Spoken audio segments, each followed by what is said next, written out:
The four toolbars at the top of the live interface contain some very important functionality that you'll be working with throughout this course. In this movie, we're going to take a quick look at that functionality, including some of the most important elements in Live's toolbars.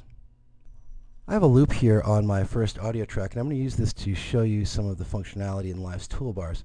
Starting off by starting my loop, I can use what's called the tap tempo here to tap out a new tempo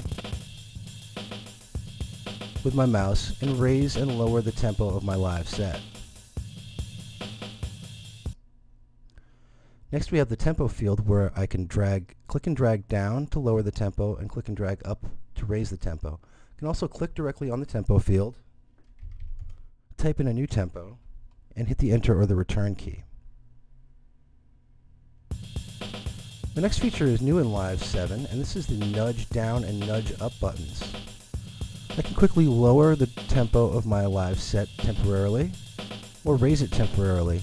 And this is in place when you're working with live musicians. You can quickly raise or lower the tempo to match the performance of live musicians. Next we have the time signature numerator and the time signature denominator. Again, I can click and drag up, click and drag down to change my time signature. We're going to be working in 4/4 time throughout this course, so we'll leave this as it is. The global groove amount works in conjunction with Live's clip functionality, and we'll be looking at that later when we get into working with clips and setting different values for different functionality within clips. The metronome button turns the metronome on and off. With the metronome on, playback or recording activates Live's click track. You can raise and lower the volume of the click track here with the preview cue volume. The click track is great for any MIDI or audio recording that you want to do. Next we have the follow button, and this is useful in Live's arrangement view. Let me add a loop here. And now watch what happens when follow view is activated. I start playback, and if playback goes past the view that's currently visible, I won't see it. Activating the follow, and playback follows along with the current location. I can change the start position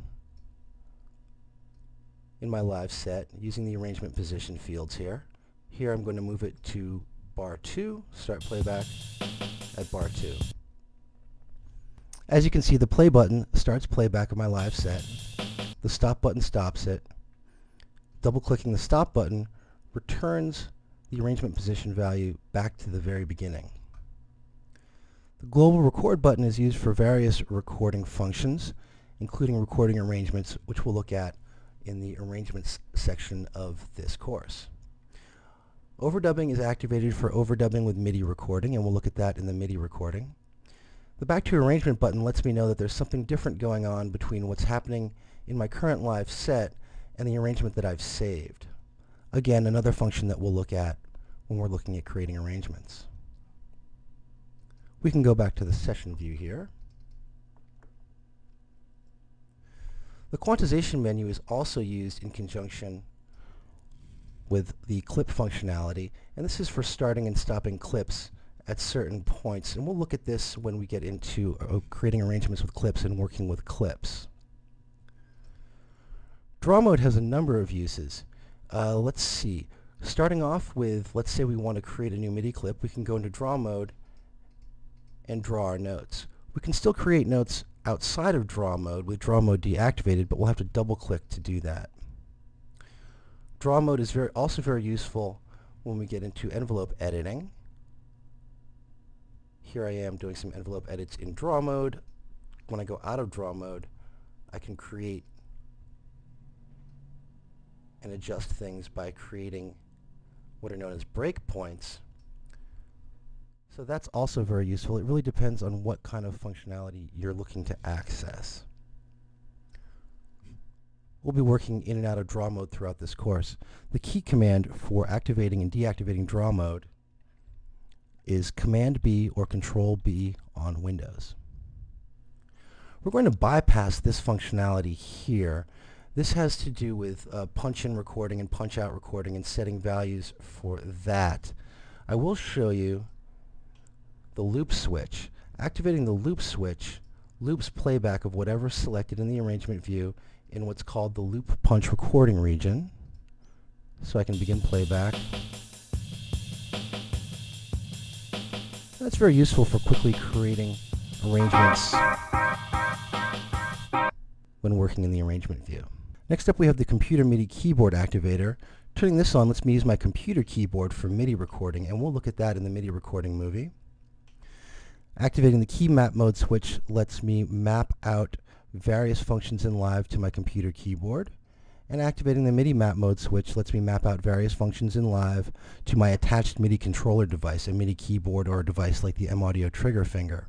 These indicators let me know that MIDI information is being sent or received, as do these. And we'll look at all of the key mapping, and MIDI functionality in separate movies throughout this course. The last two elements in the Live toolbars are the CPU load meter. The CPU load meter lets me know how much of my computer's processor resources are currently being used in my Live set. And the hard disk overload indicator lets me know if I've gone too far and have too much going on at once in my Live set and have overloaded my hard drive. And in the arranging and exporting movies, we'll be looking at different ways that you can maximize your processor's resources in Live. Let's look at Live's toolbars and some of the functionality that you'll be using throughout this course. Many of these functions will be looked at in closer detail as we proceed through the lessons in this course.